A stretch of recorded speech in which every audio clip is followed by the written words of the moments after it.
This episode of Forging Friendships is sponsored in part by Iron Mountain Metalcraft, located in the beautiful Pigeon Forge, Tennessee area. Go forge a memory with Forged in Fire fan favorite Robbie Bowman. Woo! The show is also sponsored in part by African Custom Knives, Black Dragon Forge, Paragon Kilns, and with the support of viewers like you through our GoFundMe campaign, link in description.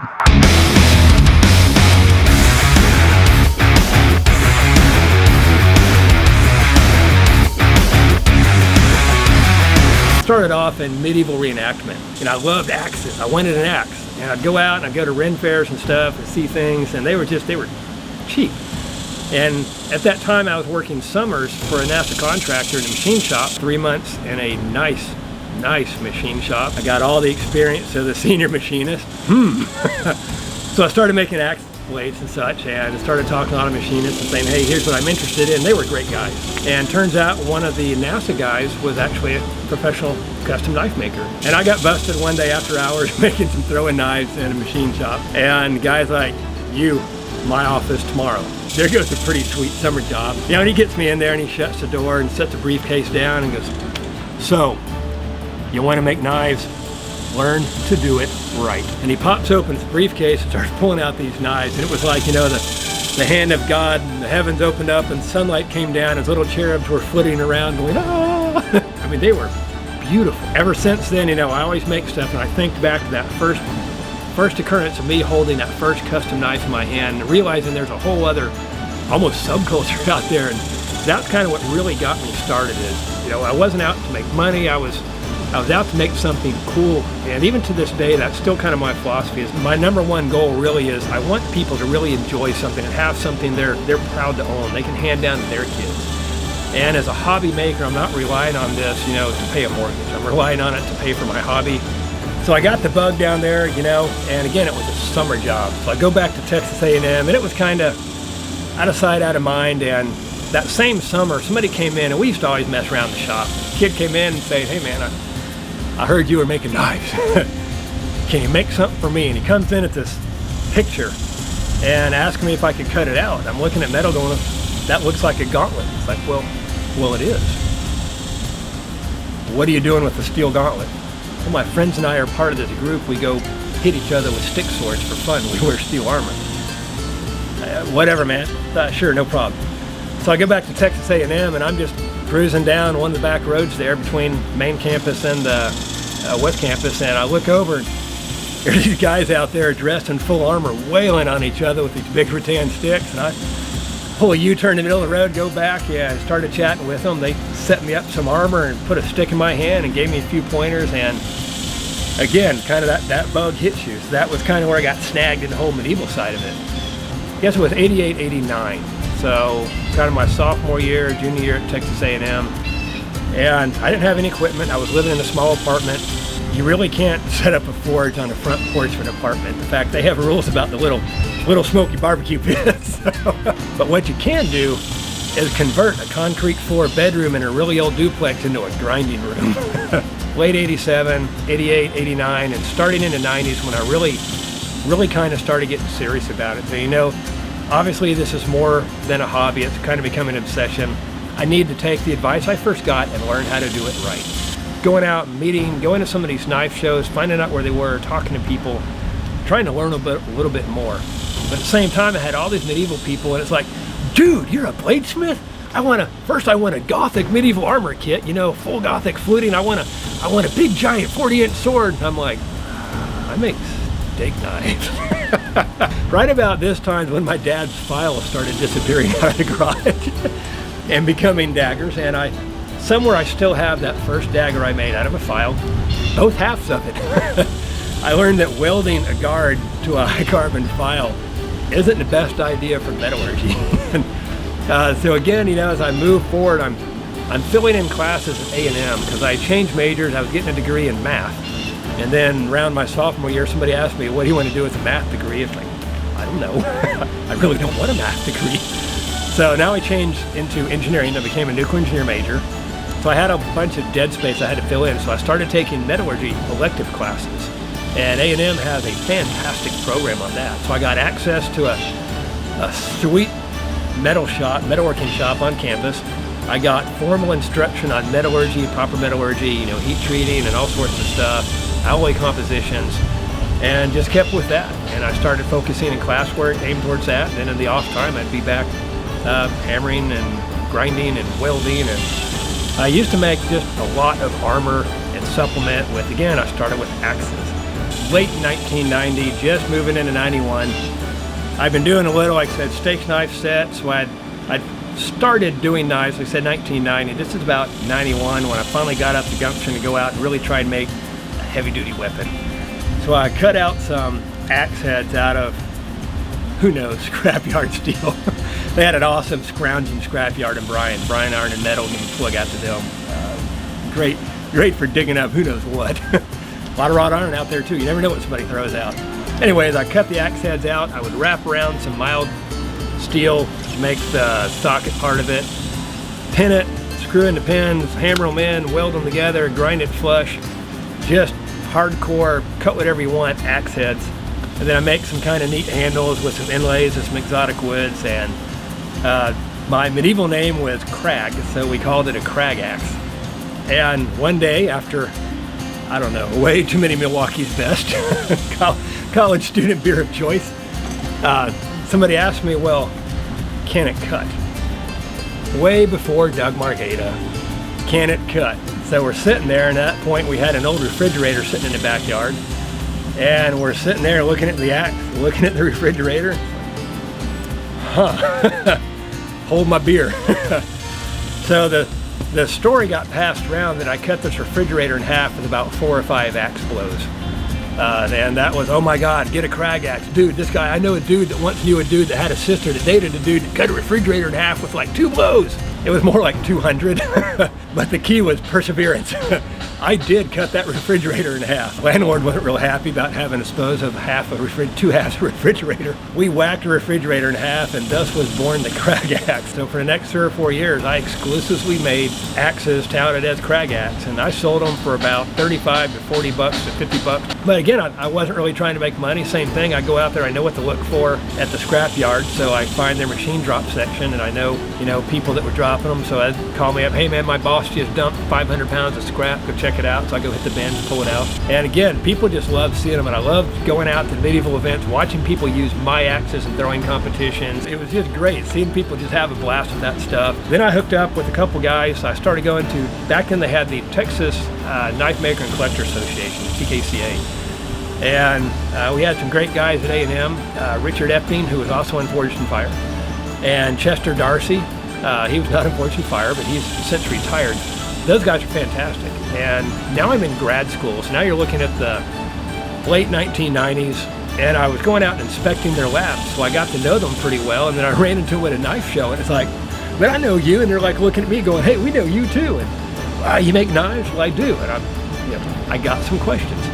And they were just fantastic in sharing knowledge. It was just incredible. Then I started going to some of the TKCA meets. I got to know Johnny Stout, Harvey Dean, and same thing. I grew up kind of, back then, that's when the internet was just really taking off, and it had all these forums. It was all about the forums, and I got on some that just had 10,000 people pissing and moaning, just generally being douchebags. Yeah, I was getting hate mails. I got into Japanese blades, so I was doing a lot of traditionally forged tantos, getting the wrought iron, mixing with high carbon and layering it up 1,000 layers. And same thing, I was selling off partially made blades, let people finish them out, make them finished stuff, and the hate mail and stuff I got about how the 2 blades I sold per year were personally cutting into somebody's well-being and killing small children probably in some form. I don't know. Maybe a kitten died every time I sold a blade for what they didn't feel was an adequate price, but it was really a turnoff. So I quit hanging out on forums and just stuck to going out, doing my thing, going to these shows, talking to guys, but it kind of makes you intimidated as a new kid. And you go up to somebody, and especially, you can, even back then, you go search Johnny Stout. It's like, wow, is this guy even gonna acknowledge I'm standing there? And he was a great guy. He and Harvey Dean both. I went to a Professional Knife Maker Association show and met Craig Steck. Same thing, he had some Damascus knives on the table, and I'm looking at them, and he's like, let me guess, you're new to knife making. Yeah, he's like, I recognize the look in your eye. He goes, I tell you what do you like? Well, I kind of like these. He's like, no. What do you like on this table? And I'm not even going to disclose what he sold me a knife for. but it was obvious. It was, same thing. He recognized the same look he probably had when he started out, and he made a kid one heck of a great deal on a knife, and I still have that knife, and I met him at Blade Show last year. The year before that, I walked up and like, hey man, I want to show you something. And it was just great, because this was, 1994, way back my early part of getting into it, and just seeing him was like, man, I'm impressed. Somebody has one of my blades, and I rehandled it because it was a skeleton frame Damascus blade. But the same thing, just meeting another blade maker that kind of went through the same process. You get intrigued, you get hooked, and you start seeing your stuff progress. And it's been an incredible journey. And along the way, I've had, going to knife maker events and getting to know guys, going to hammer-ins, getting more of that technical knowledge, taking more advanced classes in grad school. The 2000 time frame was when I was really getting into metallurgy and, hanging out on forums, asking people like Kevin Cashin questions. And, those guys, once again, are just a wealth of knowledge, man. Don't be afraid to go out and ask people questions. What's the worst they can say? No. I rarely got that. Most of what I got was, I'm not sure, but I'll go find that information for you, or at least point you in a direction where you can find it. Moving through the 2000s, I really started to want more out of my metals. Now I started focusing on stuff. I love migration era. So everybody's a Viking now. I was a Viking before the Vikings were cool. Actually, I was a Saxon.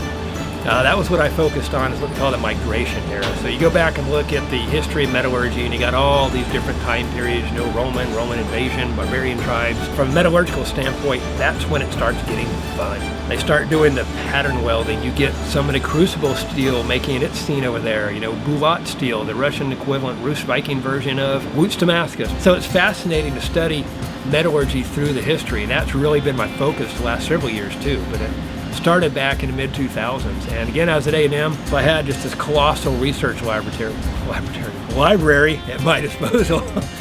All this knowledge there that's just, it's there, and I start looking stuff up, and so I start, learning all these new techniques and looking at pattern welding. So now I start getting into not just, wow, I got a bunch of bandsaw blades to stick together, check it out. Now I'm in making these patterns, looking at, the Sutton Hoof sword. Wow, it's pattern welded. Oh, wow, that's like 9 different bars, each one individually composed of 5 to 7. Wow, now this is becoming work. so that's kind of where I've been the last 5 years. So now I'm going back and really trying to up my game, and really when I go to these shows, I go find guys that have what I want, and I go pick their brains. I look at their knives. I had them critique my knives, and you can't walk up and get a critique and be sensitive. If you're going to learn something, you need to hear the truth. So mid to late 2000s, I got married in 1999. We started having kids. I started working for the A&M system. I kind of was doing the same thing. They were getting a lot better, but I was doing the same type stuff. And they were nice stuff. I did a lot of Japanese stuff and a lot of medieval things, and I stuck with that. But I just kind of was in that stagnant zone. And it was kind of I won't say a dark period of my life. I was contemplating life, and I had this dark period. I cut off part of my ear and got pierced now. I never hit that. I just, you're there, you're going to work. It's like, God, I was trying to finish up my graduate degrees. I was trying to do all my research while work a full-time job, manage a family, manage a paycheck, and my bladesmithing, I just wasn't really branching out. I didn't have a lot of time, and just, you get home, you're just kind of emotionally drained, and going out and hammering on something, it's just like, but the nice thing was I was out in the country, so if I wanted to go hammer on something at 4 a.m. in my underwear, I could go do it. I have understanding neighbors now, but not quite that understanding. I was kind of looking for more stuff. I quit doing armoring. I was only making stuff for myself and a few close friends. And I really started trying to do more unique stuff, finding some really cool sword from history that had something unique about it that I could reproduce that other people weren't doing. So there's a lot of Damascus out there, but not very many people are really going back and doing the historical pattern welding. There's a lot more people doing it now. There's only a handful back then, so that was kind of my unique thing, was going out finding these things. So several of my close friends, we got together, started meeting up with curators and museums. And it's funny, you always think about, who would I have to off and bury in one of my radioactive waste facilities to be able to get down into the archive room in a New York Met? Turns out It takes an email and a phone call. So we met up, we went out to the Higgins Museum, got the handle and try on pieces of armor. We got to go down into the archive vault to the New York Met, meet with the curator, and my friends are looking at metal gauntlets. That's what they were interested in. And he asked what I wanted to see, and I'm like, well, what kind of saxes do you have? What kind of pattern welded saxes do you have? And so he pulls out these drawers, pulls out this pattern welded Vermos late German, migration era sax, and goes, hold on, you got gloves on here, hold this, and just walks away. I'm just sitting here holding this sword blade from 400 to 600 AD with this nice chevron pattern weld going down the spine. I want so bad just to pick it up and just go berserker in there. But I'm just like, wow. And you're looking around, there's just stuff everywhere. So then we, went down, met with the Philadelphia Met, and same thing, I go overseas a lot, or I used to at work, and same thing, I get hold of museums. And it's funny, these curators are so excited to have somebody else interested in what they did that it's amazing. I got let down into I went to the Musée des Moyen Age. There you go. There's my French. Over in Paris. And it was funny, I actually got stopped in the Les Armées Museum, the Napoleonic Museum and Military History Museum, where they have all the armors, because I was taking pictures up close and they got a little nervous and yelled at me about having a tripod. You're not allowed to have a tripod because they don't want you taking professional photography of their items. But again, nothing nice, being polite gets you a lot of leeway. Once they found out I'm not trying to publish a book, I'm a researcher and I'm having fun doing this, then they not only let me do it, they were taking me to show me their favorite pieces in their collection. They called ahead for me and said, this museum's where you need to go. So I go met these people. They brought me down into an ongoing excavation area in the basement level of the Moyen Age Museum, where they have Roman bathhouse currently being excavated. Opened a door, let me and a buddy in, then just closed the door and left. Here we are standing in this, and all their archives there, excavators just laying on the ground, and we're told, be careful, s'il vous plaît. And they walk away.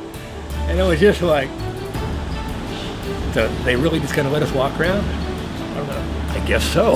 So it's really just amazing what you can get just by, asking people. My canon there, it turns out the fabric arts curator of the London Museum actually did the British 1836 model standing mortar as his PhD dissertation topic. So I was trying to get some stats from the military museum over there in Leeds, and they put me in touch with this guy, and I'm like, why would I want to talk to a curator of the fabric section? The guy, no. He studied this canon for 5 years. And the guy was so impressed that I actually came up and built mine within about 1.5 pounds of the weight of the original, and the dimensions and stuff, even using old drill casing and modifying it, I was so close to the exact parameters of the original. The guy was he was like, oh my God, that's just incredible. So we've kept in touch for a decade now. So it's just amazing what's out there and the information you can get. I changed jobs and started, I moved from College Station down to Houston, had to give up all my property, and I moved to Katy. My wife is a school teacher, so I told her at the time I was working for a consulting group. All I needed to be was within 1.5 hours of the major airport. I was in Eastern Democratic Republic of the Congo, emailing my wife saying, hey, where am I going to be living when I move back? I came back in town. She gave me a choice of 3 houses. I said, that one looks the best. I moved. We came back. We started moving our crap and moved to Katy. And then I left the consulting group and started working for a company here in the Deer Park, Clear Lake, South Houston area. And then that was when schools were laying off a lot of teachers, and we were looking at moving already. So my wife's like, well, if I'm going to have to resign at the end of the year, now they're offering a $1,000 incentive to resign early. So she resigned. We got $1,000 cash advance. We were going to do it anyway. So now she long-term substitutes, and she likes that much better. So it worked out pretty well. Of course, then I changed jobs and started working in Katy. So now I had to drive 1.5 hours that way. But about that time, I got this email one afternoon. Hi, this is so-and-so from Left Field Entertainment. We've been looking at your information. Somebody gave us your name. We have this new show. Well, since I started my website and everything and kind of upped it and revamped pictures, you start getting all these emails as a knife maker. I'm so-and-so. I would like to most exuberantly review your beauty most prized blade for no fee. Just you send me blade, I send you most beautiful review, blah, blah, blah, whatever. So I'm reading this email about a show about bladesmiths and knife making, and I'm like, yeah, a TV show about bladesmiths, yeah, right. And I kept waiting for the punchline, please send me your blades for review. And it never came, and I blew it off. And every week I got this, hey, this is so-and-so again, did you see my email? You know, what do you think about this? Is this something you'd be interested in? It's like, so I talked to a few people, and it's like, man, this group just keeps asking me questions. And they're like, well, you do know that Jason Knight filmed a pilot episode for that, and it's legitimate. So-and-so's already filmed it, and it's gonna start airing this year. And it's like, huh, how about that? So I returned an email, and they said, hey, fantastic, let's get you set up. They're not used to having people that are presidents of environmental companies on the show. So I got the impression they're not used to having anyone tell them no on anything they suggest. And it's like, here's what we got set up for filming. It's like, well, no, that won't work. No, I'm sorry, I'm going to be in the Mideast for these weeks, and I'm going over here. I'm going to be in Angola for about 2 months down here. These dates are out. And of course, they send me back a schedule, and every date they wanted to schedule was right on top of the date I said I'm going to be out of the country. And this went on for a while, and finally it's like, all right, somebody backed out early, and this was season 1.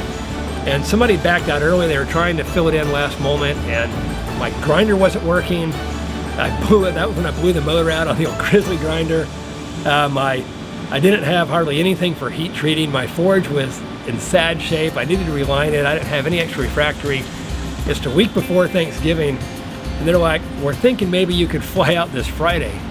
You mean like 4 days from now? So then we're trying to get stuff set up, and I'm driving out to my parents' place in Kerrville, Texas for Thanksgiving with the family. I drove separate thinking I might have to come back, and I'm frantically trying to put my new grinder together, fix my forge, get a heat treating furnace together, and we put together a little Skype interview. So I'm in my downtown, Katy, Houston, whatever, office, dressed up all nice, presidential. And I got, helmets and knives and blades on my desk and on the table, and chainmail draped off the table, and people walking down the hall, looking in, just trying to figure out what in the heck I'm doing. Because, of course, you're not supposed to tell anyone what you're doing. They're just like, but they knew my hobby, so it's already all right. Our president's in that job. We're good with that. It turns out we couldn't get all the contracting done for the first year, not in 4 days. There's stacks of waivers and just background checks. I mean, I guess it's a good idea to make sure you're not going to bring some total whack job on a show where you're making weapons and then getting critique. We kept in touch, and it was, hey, we loved your Skype interview, man. The producers, A&E Entertainment, History, whatever, we forwarded to them. Yeah, we want you on the show. And again, it came down to trying to schedule the filming. Same thing, what's your availability? Would like you to be on the first or second episode of season 2. Here's my availability, and then come back and schedule it right on top of my unavailability. It's like, can't do that. That went on for 3 seasons. And finally it's like, you know what? Wow, gosh, you let me know. But then I changed jobs. And all the contact info they had, I changed jobs and moved.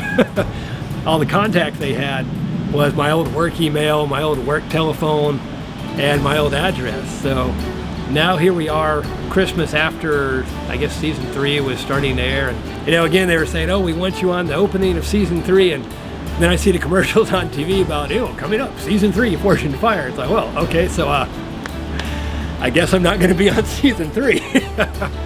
And then out of the blue, I get this email. Hey, this is Natalie. Actually, it was a Forged in Fire, our Facebook friend request.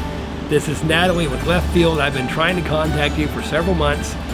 We have all the information. Are you still interested in being on the show? Why, yes, I am. And I bet you have all my old information. Well, I updated everything for them. Then it was same thing. When are you available? Here's my availability. And they schedule stuff right on top of things. And then I just sent the producer an email and said, look, I've been through this 3 times now. I really appreciate the offer, and I would love to be on this show, but it looks like it's just not going to work out. And then they came back with, no, we want you on the show. What will work? So I gave them some dates, and evidently in season 4, everything was going perfectly up until episode 13, which is what we were supposed to film as. until they had to reschedule filming to meet my schedule. And I screwed up everything, and evidently some guys got filmed out of sequence after that, and they had to wait almost a year for their episode to air. We filmed in March, and we didn't actually air till the second week in August. So, yes, my fellow Forge and Fire friends, I'm the one that screwed things up. So there you have it. Getting to hang out with 3 other guys, you know, the judges and the whole, it was a little hectic, you know. People don't realize that 42 and a half minutes, and just the first segment's filmed in like a 12-hour day. You're back the next day, film another 12 to 14 hours of filming and interviews, and then if you're one of the 2 that goes home, now it's 5 days. And literally, I flew back to Texas, Jason flew back to Oklahoma, and we had a film crew meet us the very next day at our houses at noon. And we started filming that 4-day, whatever, 5-day sequence right then. So it's not like you have time to come home, go Amazon a bunch of stuff. I mean, you better have stuff set up in your garage. That's why I prepped a lot of stuff, not knowing what I was going to have to do. I needed to at least get stuff more or less ready that I could dedicate a half day to getting my equipment in ship shape to make whatever weird thing they gave us. So I did get something weird, and it was kind of funny during filming. We did everything in like 3 takes. We were all cutting it up, and Jason and I, everybody thinks we had this animosity. And even the film crew came up to us at one point during the final segment. It's like, are you 2 really okay to leave alone here? I mean, y'all seem like y'all are kind of having problems with each other. It's like, no, we're totally good though. And we are, you know, we're all still friends to this day. You know, my wife says that myself, Jason, and Francesco, Alf still doesn't have a smartphone, so he doesn't get it on the texting. Yeah, she's like, man, you, Jason, and Francesco, like our little schoolgirl BFFs, man. All you gotta do is text each other every day. And we do, you know? Yeah, kind of quick note on the whole Kragaxe. Again, my medieval name was Krag. Krag von Bergen. It was kind of a joke. Cliff in the mountain. German medievalist humor. We actually dated it and documented the name. It actually means the crow from the trading city of Bergen. So that's my medieval persona. I'm a craftsman, tradesman turned Lands Connect mercenary. I'm sure there were a lot of those back then. Don't knock it.